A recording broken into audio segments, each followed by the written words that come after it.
بسم اللہ الرحمن الرحیم۔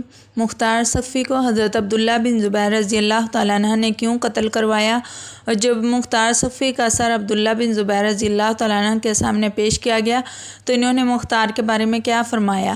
محترم ساتھیوں، تاریخ اسلام میں ایسی متضاد شخصیات دیکھنے میں بہت کم ملتی ہیں جن کو ہر تاریخ دان اور ہر راوی نے ایک مختلف زاویے سے بیان کیا ہو، یعنی کہاں شہدائے کربلا اور امام حسین کے قاتلین کا بدلہ لینا اور کہاں دوسری طرف دعوی نبوت کر دینا۔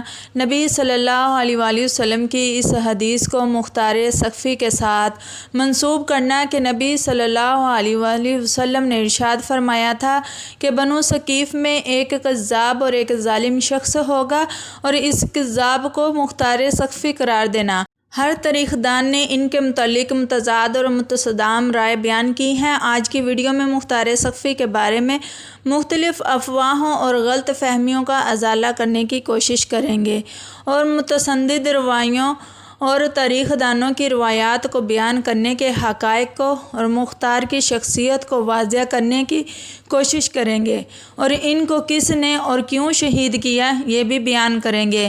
امام طبری اور تاریخ الرسل کے مطابق مختار بنی حوازن کے قبیلہ ثقیف کی وجہ سے مختار ثقفی کہلاتا ہے۔ مختار کے والد کا نام ابو عبیدہ ثقفی رضی اللہ تعالیٰ عنہ تھا، جو صحابی رسول تھے۔ سیدنا عمر رضی اللہ تعالیٰ عنہ کے دور میں جنگ قادسیہ میں شہید ہوئے۔ مختار ثقفی حضرت عبداللہ بن عمر رضی اللہ تعالیٰ عنہ کی بہن کے شوہر اور مختار کی بہن صفیہ بنت ابو عبید کا نکاح حضرت عبداللہ بن عمر رضی اللہ تعالیٰ عنہ کے ساتھ ہوا۔ مختار کے ابتدائی حالات کے بارے میں رائے متصادم ہیں۔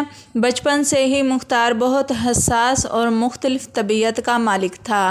امام عبدالعزیز مروندی یہاں ایک روایت بیان کرتے ہیں کہ ایک دفعہ امام علی علیہ السلام نے مختار ثقفی کے بچپن میں اس کو بچوں کے ساتھ کھیلتے ہوئے دیکھا تو اس کو بلا کر اس کے سر پر شفقت سے ہاتھ پھیرا اور فرمایا کہ یہ میرے فرزند حسین کا بدلہ لے گا۔ لیکن امام طبری و سیوطی کا کہنا ہے کہ مختار ثقفی حضرت حسن رضی اللہ تعالیٰ عنہ کو خلافت کا حلف لینے پر راضی کرنے کی کوشش کرنے والوں میں تھا، اور امام حسن کو پکڑ کر امیر معاویہ کے ہاتھ بیچنا چاہتا تھا۔ اسی طرح مختار ثقفی حضرت حسین رضی اللہ تعالیٰ عنہ کو بھی امیر معاویہ کے خلاف بھڑکانے کی کوشش کرتا رہا ہے، جس پر اس کو 100 کوڑے لگائے گئے۔ یہ روایت ذہبی سیر الاعلام نے بھی باندھی ہے۔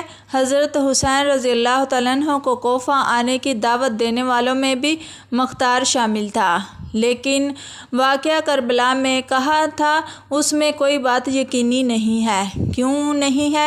کیوں نہیں تھا اور کہاں غائب ہوا؟ یہ کہا جاتا ہے کہ جب کوفہ پہنچا تو حضرت مسلم اور ہانی ابن عروہ شہید ہو چکے تھے، اور یہ بھی کہا جاتا ہے کہ مسلم بن عقیل کو اس نے ہی اپنے گھر میں ٹھہرایا تھا اور ان کی خاطر مدارت کی، اور ان کے لیے کوفیوں کی بیعت میں معاون ثابت ہوا۔ انصاب الاشراف اور تاریخ طبری کا اس پر اجماع ہے کہ جنگ کربلا کے وقت یہ ابن زیاد کی قید میں تھا۔ جب واقعہ کربلا پیش آ چکا اور اس کو خبر ملی کہ خانوادہ رسالت کے ساتھ اس طرح سے ظلم زیادتی کی گئی اور ان کو شہید کر دیا گیا ہے، تو مختار نے قسم کھائی کہ وہ قاتلان حسین اور ان کے خانوادہ کا بدلہ لے گا۔ ابن زیاد کی قید سے حضرت عبداللہ بن عمر کی وجہ سے قید سے رہائی ملی، اور اس نے کہا کہ میں 3 دن سے زیادہ کوفہ نہیں رہوں گا۔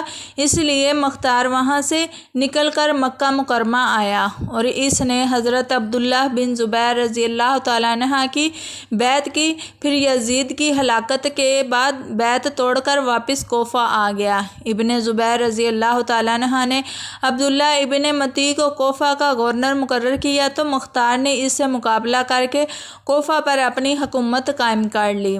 تاریخ ابن خلدون سواد 44 حاکم بننے کے بعد مختار ثقفی نے حضرت حسین رضی اللہ تعالیٰ عنہ کے قاتلوں کو قتل کرنے کا اعلان کیا۔ اس لیے شمر ابن ذیلجوش، خولی ابن یزید، عمر ابن سعد اور عبید اللہ ابن زیاد کو قتل کیا، لیکن تاریخ الخلفاء اور جہری ابن نوح کے مطابق اس کے فوراً بعد اس نے نبوت کا دعویٰ کر دیا تھا۔ ترمذی 3944 کے مطابق سیدنا عبداللہ بن زبیر رضی اللہ تعالیٰ عنہ کو شہید کرنے کے بعد حجاج بن یوسف جب ان کی والدہ سیدہ اسماء بنت ابوبکر صدیق کے پاس آیا تو سیدہ اسماء نے اس کو کہا کہ حجاج، مجھے نبی صلی اللہ علیہ وسلم کی وہ بات یاد آ رہی ہے کہ آپ صلی اللہ علیہ وسلم نے فرمایا تھا کہ بنو ثقیف میں ایک کذاب ہوگا اور ایک ظالم۔ کذاب تو ہم دیکھ چکے ہیں، لیکن ظالم تو ہے۔ اس حدیث کی شرح میں امام ابن سویتی اور امام جوہری اور امام ظاہری کا اس بارے میں اجماع ہے کہ وہ کذاب مختار ثقفی ہے، لیکن دیگر علماء کرام اور تاریخ دان اس بارے میں کوئی مستند روایت پیش نہیں کر سکے، اس لیے مختار ثقفی کو اس حدیث کے مطابق کذاب قرار دینا ناانصافی ہے۔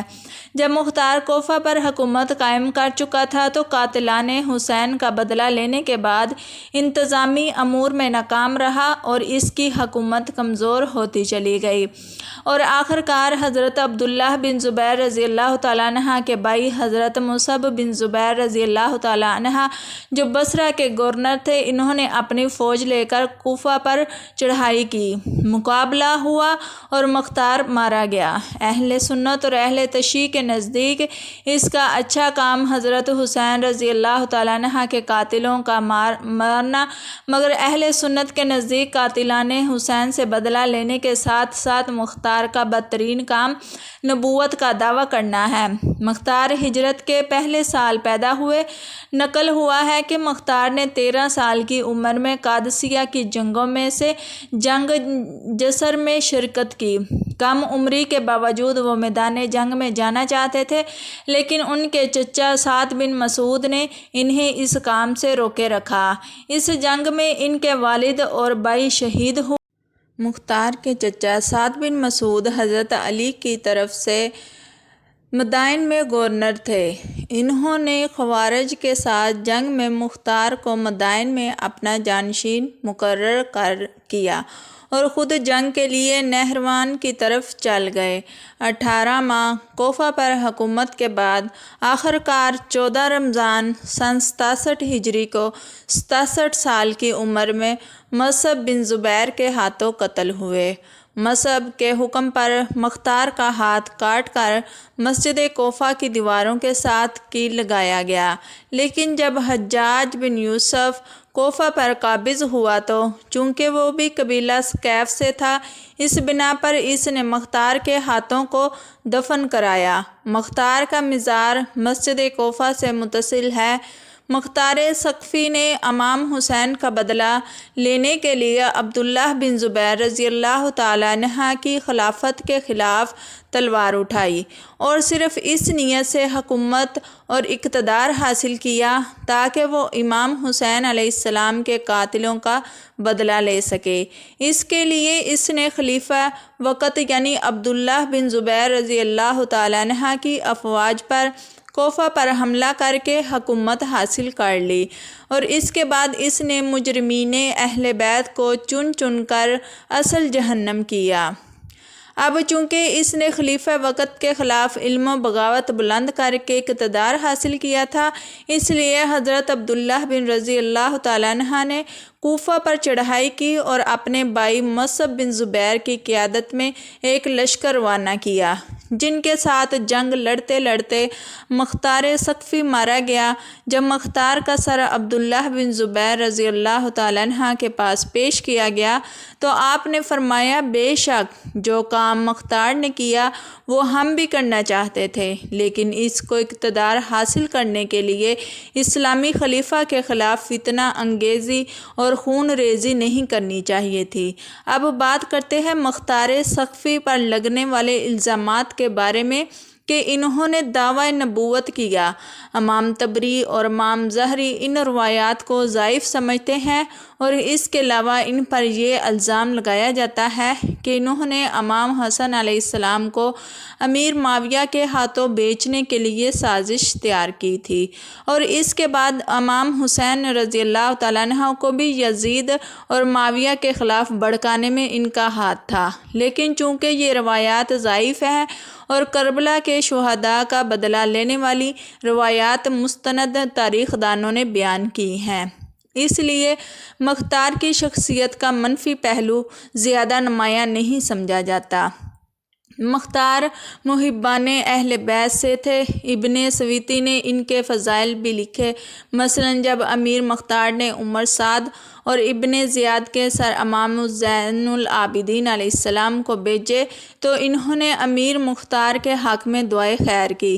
اسی طرح امام محمد باقر علیہ السلام نے بھی بعض نکتہ چینیوں کو کہا کہ مختار کو گالی نہ دو، کیونکہ اس نے ہمارے قاتلوں کو قتل کیا ہے اور ہمارے خون کا قصاص لیا ہے اور ہماری آنکھوں کو دلوں کو ٹھنڈا کیا۔ مختار ثقفی کے بعد ان کے خاندان کو قتل کر دیا گیا، جس میں ان کی ایک بیوی امرہ بنت نعمان بن بشیر انصاری بھی شامل تھی، جو مدائن میں رہتی تھی۔